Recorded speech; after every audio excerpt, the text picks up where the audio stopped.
అఖిలభువనదీపం భక్తచిత్తాభ్యసూర్యం సురగుణమునిసేవ్యం తత్వమస్యాదిలక్ష్యం హరిహరసుతమీశం తారక బ్రహ్మరూపం శబరిగిరినివాసం భావయే భూతనాదం. స్వామి శరణమయ్యప్ప. ప్రియమైన ఆత్మబంధువులారా, ఆశ్రదిన వారి సౌజన్యంతో మన ఈ యొక్క భక్తి అనేటువంటి కార్యక్రమాన్ని తీసుకుని ఇందులో మనం కథలతో పాటుగా కథలో దాగి ఉన్నటువంటి అంతర్భాగాన్ని మనం తెలుసుకోవటం జరుగుతోంది. దీని మీద కృష్ణశతక కర్త చెప్తున్నారు, అయ్యో పంచేంద్రియములు నుయ్యాల నూయినట్లు లూచగా నేను చెయ్యనగలుగుచుంటిని కుయ్యాళింపు మహాత్మ గురుతుగా కృష్ణ అని చెప్పేసని ఈ యొక్క కృష్ణశతక కర్త ఈ యొక్క పద్యాన్ని కందల్లో ఎంతో చక్కగా చెప్పటం జరిగింది. ఓ తండ్రి కృష్ణ, ఈ యొక్క పంచేంద్రియాల పటుత్వము తప్పుతున్నది, కలవరపడుతున్నాను. నా ప్రార్థన మన్నించి శీఘ్రమే నన్ను గావుము తండ్రి అని చెప్పేసని ఈ యొక్క కృష్ణశతక కర్త ఈ యొక్క పద్యంలో చెప్పడం జరిగింది. అయ్యో పంచేంద్రియముల నుయ్యాల లూదినట్లుగా లూచుగా నేను చెయ్యనగలుగుచుంటిని కుయ్యాళింపు మహాత్మ గురుతుగా కృష్ణ అని చెప్పేసని ఈ యొక్క కృష్ణశతక కర్త చెప్పడం జరిగింది. ఇదే దీన్ని తీసుకున్నట్టయితే పోతనామాచుల వారు ఇక్కడ ఈయన రాసుకొచ్చినటువంటి ఈ యొక్క పద్యంలో పాదద్వందము నేలమోపి పవనున్ బంధించి పంచేంద్రియోన్మాదంబు పరిమార్చి బుద్ధిలతకున్ మారాకు హత్తించి నిశ్చేంద్ర బ్రహ్మ పదావలంబ నిరతిన్ గ్రీడించు యోగీంద్రుడు మర్యాదన్ నక్రమ విక్రమించే గారి పాదాక్రాంత నిర్విక్రమై అని చెప్పేసని ఈ యొక్క పోతనామాచుల వారు రాయటం జరుగుతోంది. ఒక యోగీంద్రుడు ఎలాగైతే తన పంచేంద్రియాలని తన ఆధీనంలో పెట్టుకొని ఆ ఒక్క యోగంలో ఈ యొక్క గాలిని ఎలాగైతే బంధించి ఏ విధంగా క్రీడిస్తే ఒక స్త్రీ పురుషులు ఎలా క్రీడిస్తారో అలాగ యోగీంద్రుడు అలా క్రీడిస్తున్నాడయ్యా అని చెప్పేసని ఈ యొక్క గజేంద్రుడి తాలూకు స్థితిని ఈ యొక్క పోతనామాచుల వారు చెప్పటం జరిగింది. ఈ గజేంద్రుడు, మకరి, అలాగే ఈ యొక్క మహావిష్ణువు అనేటువంటి ఈ మూడు కలిపి ఓంకార శబ్దాన్ని చెప్తున్నటువంటిది. ఈ ఓంకారాన్ని ఉపాసన చేసేటప్పుడు యోగీంద్రుడు తప్పితే మామూలు వాళ్ళు ఈ ఓంకారాన్ని ఉపాసించటం అనేటువంటిది అంత తేలికైనటువంటి పని కాదు. తన పంచేంద్రియాలని ఆధీనం చేసుకోవాలి. ఈ యొక్క శ్వాస మీద తనకు ఒక నియంత్రణ ఉండాలి. ఇటువంటివన్నీ తీసుకున్న తర్వాత మాత్రమే ఈ ఓంకారము అనేటువంటి దాన్ని పలకటం జరుగుతుంది. ఇందులో కూడా తురీయావస్థ అనేటువంటిది ఒకటి ఉంది. ఈ ఓం అనేటువంటి దాంట్లో తురీయావస్థ ఎలా ఉంటుందంటే ఈ యొక్క తిత్వాక్షరంగా ఉన్నటువంటి అకార ఉకార మకారాలతో ఉన్నటువంటి ఈ ఓంకారము ఈ తురీయావస్థలో అని చెప్పేసని ఒక కందిరీగా చేసినటువంటి నాదంలాగా ఉంటుంది తప్పితే ఇది శబ్దంలాగా ఉండదు అనేటువంటి విషయాన్ని ఇక్కడ గ్రహించవలసినటువంటి విషయం.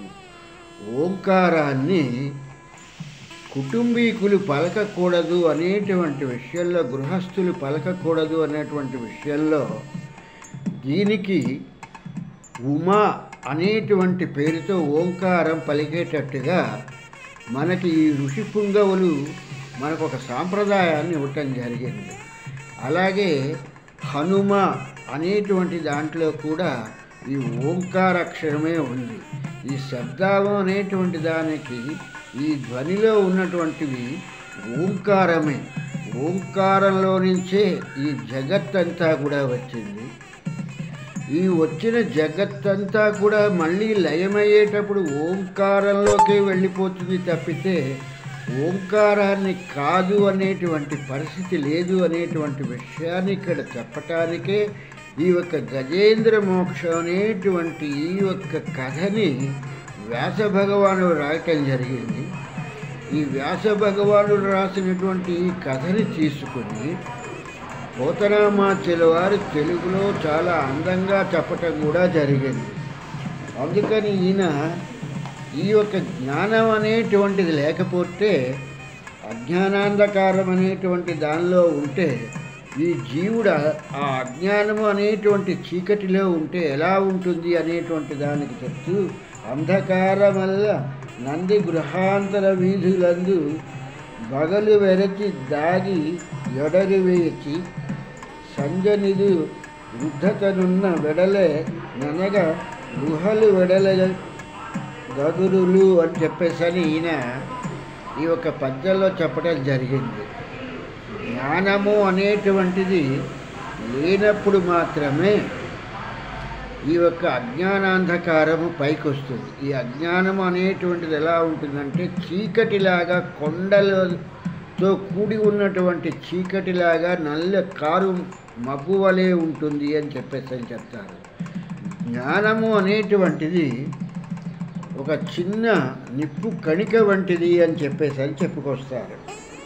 అలాగే ఈ పోతన గారు ఇక్కడ ఈ యొక్క పద్యాన్ని ఈ యొక్క గజేంద్ర మోక్షంలో చెప్తూ కలుగడే నాపాలి కలిమి సందేహింప గలిమి లేములు లేక కలుగువాడు నాకడ్డపడరాడే నలిన సాధువుల చేబడిన సాధువుల కడ్డు పడడివాడు చూడడే నా పాటు చూతుల చూడక చూచువార్ల కృప చూచువాడు లీలతో నా మొరాలించడే మొరగుల మొరలెరుంగుచునున్నవాడు అఖిల రూపములు తన రూపమైనవాడు ఆది మధ్యాంతములు లేక అలరువాడు భక్తజన దీనుల పాలివాడు వినడే చూడడే తలపడే వేగరాడే అని చెప్పేసని ఈ యొక్క పోతనామాచ్యుల వారు ఈ పద్యాన్ని రాయటం జరిగింది. డబ్బులున్నటువంటి వాళ్ళు ధనం ఉన్నటువంటి వాళ్ళ వైపే చూస్తాడా అంటే ఆ ఒక భగవంతుడు ఆ ఒక ధనానికి అనేటువంటి దాని వైపు అసలు చూడడు కాక చూడడు. పోనీ నా దగ్గర ఇంత కష్టంలో ఉన్నాను నన్ను వచ్చి చూస్తాడా అంటే నన్ను కూడా లీలగా అంటే ఓ క్రిగంటితో ఇలాగా ఒక లిప్త మాత్రం కూడా అయితే నన్ను చూడటం మానేశాడు. ఈ యొక్క చూడకుండా నా మొర కూడా నేను ఇంత మొర పెట్టుకుంటుంటే ఈ మొసలి అనేటువంటిది నన్ను పట్టుకుంది, నేను చాలా ప్రాణాపాయ స్థితిలో ఉన్నాను అని చెప్పేటువంటి స్థితిని చెప్తూ ఉంటే కనీసం నా మొర ఆలకించటలేదు అనేటువంటి పద్యాన్ని సీసన్లో చెప్పటం జరిగింది. తర్వాత కిందన తేటగీతిలో చెప్పుకొచ్చారు. అఖిల రూపములు ధనరూపమైనవాడు ఆది మధ్యాంతములు లేక అలరువాడు భక్తజనుల దీనుల పాలివాడు వినడే చూడడే తలపడే వేగరాడే అనేటువంటి ఈ యొక్క తేటగీతిలో మొత్తం అంతటినీ కూడా విశదీకరించడం జరిగింది. అంటే ఆ ఓంకారంలో నుంచి అన్నీ వచ్చాయంటే ఓంకారాన్ని కాదు అనేటువంటి రూపం ఏముంది కనుక అఖిల రూపములు ధనరూపమైనవాడు అన్ని రూపాలు కూడా తనే అయిపోయాడు.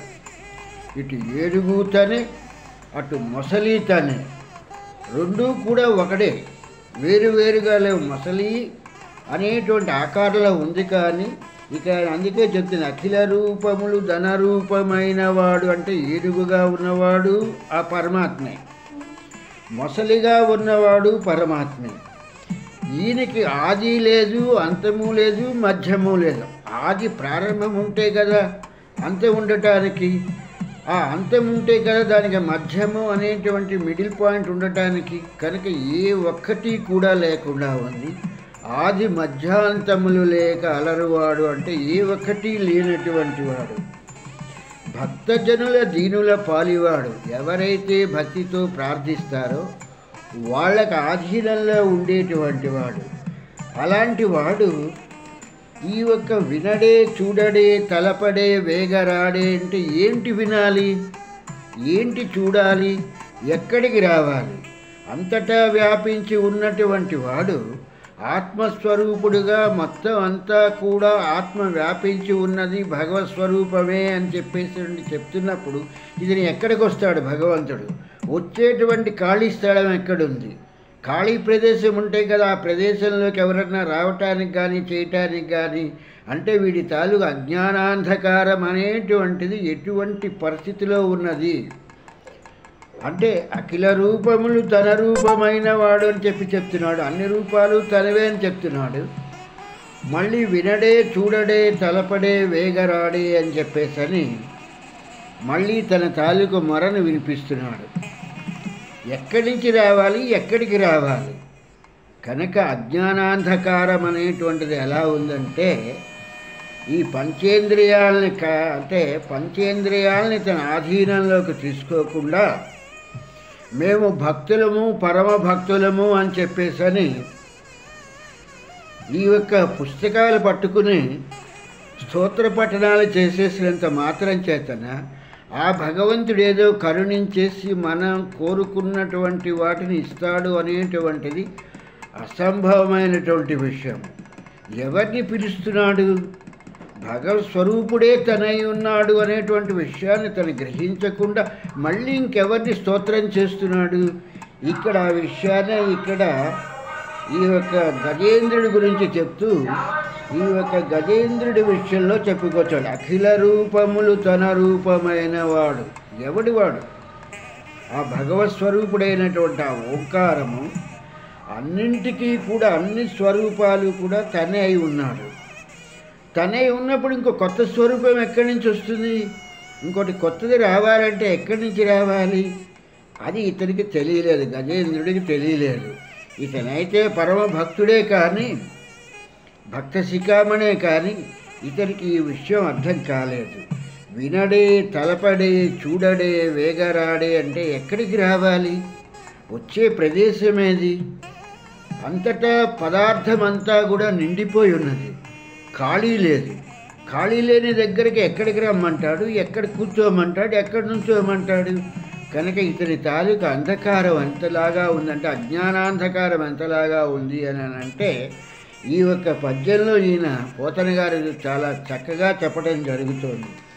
కలుగడే నాపాలి కలిమి సందేహింప కలిమి లేములు లేక కలుగువాడు నాకడ్డ పడరాడే నలిన సాధువుల చేయబడిన సాధువుల కడ్డు పడడివాడు చూడడే నా పాటు చూపుల చూడుక చూచువారల కృప చూచువాడు లీలతో నా మొరాలింపడే మొరలంగుచునున్నవాడు అఖిల రూపములు తన రూపమైనవాడు ఆది మధ్యాంతములు లేక అలరువాడు భక్తజన దీనుల పాలివాడు వినడే చూడడే తలపడే వేగరాడే అని చెప్పేసని ఈ యొక్క అజ్ఞాంధకారంలో ఈ యొక్క జీవుడు కొట్టుకుంటున్నాడు అనేటువంటి విషయాన్ని మనకి ఈ యొక్క పోతరామాచుల వారు ఎంతో చక్కగా ఈ యొక్క గజేంద్ర మోక్షము అనేటువంటి కథలో చెప్పటం జరుగుతుంది. ఈ యొక్క దీన్ని ఈ స్థితి నుంచి తీసుకుని వెళ్ళాలి అని అన్నప్పుడు ఇక్కడ పోతన గారికి అందుకే ఒక సందేహం వచ్చింది. అఖిల రూపములు తన రూపమైన వాడు అన్నప్పుడు ఇప్పుడు ఈ యొక్క గజేంద్రుడు అనేటువంటి ఇంద్రజుమ్నుణ్ణి రక్షించడానికి ఎవడు రావాలి? అన్ని రూపాలు తనే అంటే మొసలి తనే, ఏనుగు తనే, కాసారము తనే, పంచేంద్రియములు తనే, పంచభూతాలు తనే, ఇవన్నీ కూడా భగవంతుడే అయినప్పుడు ఇంకెక్కడి నుంచి ఇంకెవరు వస్తారు రక్షించటానికి అనేటువంటి సందేహము పోతరామాచుల వారిలో కలిగింది. అప్పుడు పోతరామాచుల వారంటే జీవుడికి ఉన్నటువంటి లక్షణం ఏమిటి, జీవుడిని ఎలా ప్రేమిస్తాడు, ఈ బంధనంలో నుంచి విడబడలేక, జీవుడిని వదలలేక, దేహాన్ని వదలలేక వీడు పడే తాపత్రయం, వీడు పడేటువంటి కష్టం ఎలాగుంది అనేటువంటి విషయాన్ని తెలియపరచటానికే ఈ ఒక గజేంద్ర మోక్షము అనేటువంటి ఈ కథని చెప్పటం జరిగింది. ఏదో ఒక ఏనుగుని ఒక మొసలి కాలు పట్టుకుంది అంటే ఇదేం పెద్ద విషయమేం కాదు. మామూలుగా నీళ్ళల్లో మొసళ్ళు ఉంటాయి, అదేమి పెద్ద ప్రశ్నార్థకమైనది కాదు. ఈ వెళ్ళినటువంటి ఏనుగైనా పోనీ నీళ్లు తాగేసి ఇదేమైనా బయటకు వచ్చేసిందా అంటే అటువంటి పని చేయకుండా మొత్తం ఆ కాసారమంతా కూడా కలియదిరిగింది. అంటే ఈయన ఎంత చక్కగా చెప్తున్నారంటే, వచ్చినటువంటి జీవుడు తన వరకు కూడా తన పని చూసుకుని, తన కార్యక్రమాలని నెరవేర్చుకుని, తన అంతిమయాత్ర పూర్తి చేసుకుంటే బాగుండదు. అట్లా కాకుండా అన్నీ తానే అనుకుని చెప్పేసి నా కాసారంలో ఎలాగైతే ఈ యొక్క గజేంద్రుడు తిరిగాడో, మనవలు, మనవరాళ్ళు, కొడుకులు, కూతుళ్ళు, ఈ యొక్క సంసార సాగరం అనేటువంటి కాసారమంతా తనే అయిపోయి తిరుగుతున్నాడు ఈ జీవుడు. ఇటువంటి పరిస్థితిలో ఈ మోహము అనేటువంటి మొసలి పట్టుకుంది. ఈ మోహం అనేటువంటి మొసలి పట్టుకున్నప్పుడు ఈ యొక్క మనవరాలి మీద, మనవడి మీద ఉన్నటువంటి ఈ యొక్క మోహాన్ని వదిలించుకుని ఈ యొక్క జీవుడు బయటపడటము అనేటువంటిది అసంభవమైనటువంటి విషయం. ఇది ఎవరు రావాలి అని అంటే మళ్ళీ భగవంతుడు అనేటువంటి వాడే వచ్చి ఈ యొక్క ప్రశ్నకి సమాధానం చెప్పవలసినటువంటి వాడు జీవుడికి భగవంతుడే తప్పితే ఇంకొకడు లేడు. ఇదే విషయాన్ని తీసుకుని ఇది మనుషులుగా చెబితే ప్రతి వాళ్ళు కూడా ఏమంటారంటే ఈయన ఎందుకు ఇలా రాశారు అని అంటారు. పరవస్తు చెన్నైసూరి గారు కూడా ఈ మిత్రలాభము, మిత్రభేదం అనేటువంటి కథల్ని రాసేటప్పుడు జంతువుల్ని వాటిని తీసుకుని రాశారు తప్పితే మనుషుల్ని తీసుకుని రాయలేదు. ఒక సింహాన్ని, ఒక ఎద్దుని, 2 నక్కల్ని, ఇలాంటి జంతువులన్నింటినీ తీసుకుని ఈ మిత్రలాభము, మిత్రభేదము అనేటువంటి కథ చెప్పటం జరిగింది.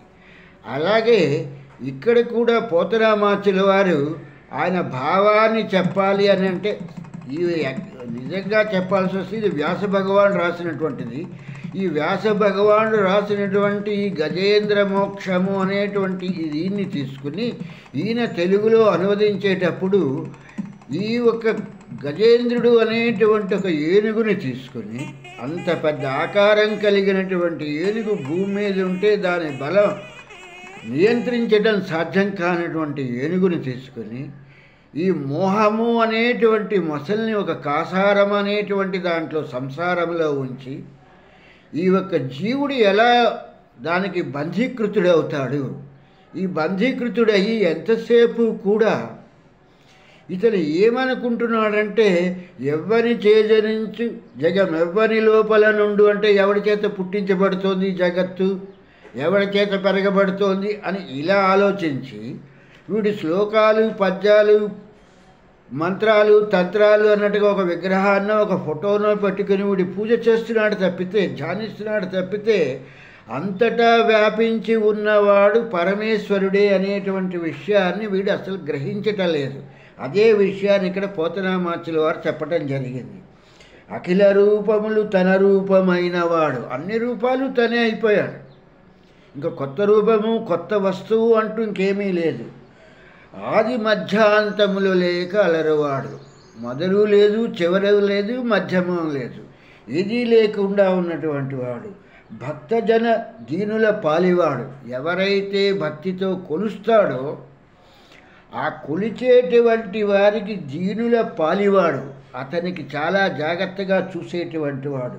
అటువంటి వాడు వినడే, చూడడే, తలపడే, వేగరాడే. అంటే అలాంటి వాడు ఎవడు చూస్తున్నాడు? అన్ని రూపాలు తనే ఉన్నటువంటి వాడే చూస్తున్నాడు, ఇంకెక్కడికి వస్తాడు అనేటువంటి విషయాన్ని ఈ ఏనుగు అనేటువంటి అంధకారంలో ఉన్నటువంటి ఈ జీవుడు ఈ ఒక అవిద్యలో కొట్టుమిట్టాడుతూ జ్ఞానము లేక జ్ఞానహీనుడైపోయి, జ్ఞానశూన్యుడైపోయి ఈ మొసలి అనేటువంటి ఈ యొక్క మోహంలో నుంచి బయటపడాలంటే వీడికి సాధ్యాసాధ్యాలు కాక ఆ ఒక్క భగవంతుణ్ణి ఆరాధిస్తూ ఆ భగవంతుడు వస్తాడేమో, ఆ వచ్చిన భగవంతుడు ఈయన్ని విడిపిస్తాడు అనేటువంటి పరిస్థితిలో ఉన్నాడు తప్పితే అన్ని రూపాలు కూడా తనే అయి ఉన్నటువంటి వాడే భగవంతుడు అనేటువంటి విషయాన్ని, నిజాన్ని గ్రహించలేక జ్ఞానాన్ని పొందలేక ఉన్నాడు. కనుక ఇటువంటి పరిస్థితిలో మనకి ఆ వెంకటనాథుడు మనకి కరుణించి, మనకి జ్ఞానాన్ని ప్రసాదించి, మనకి సరైన మార్గాన్ని చూపించి, ఈ మోహము అనేటువంటి భ్రాంతిలో నుంచి మనకి బయటికి తీసుకొస్తాడనుకుని చెప్పేసి అనుకుంటూ, స్వామి శరణం, స్వామి శరణం, స్వామియే శరణమయ్యప్ప.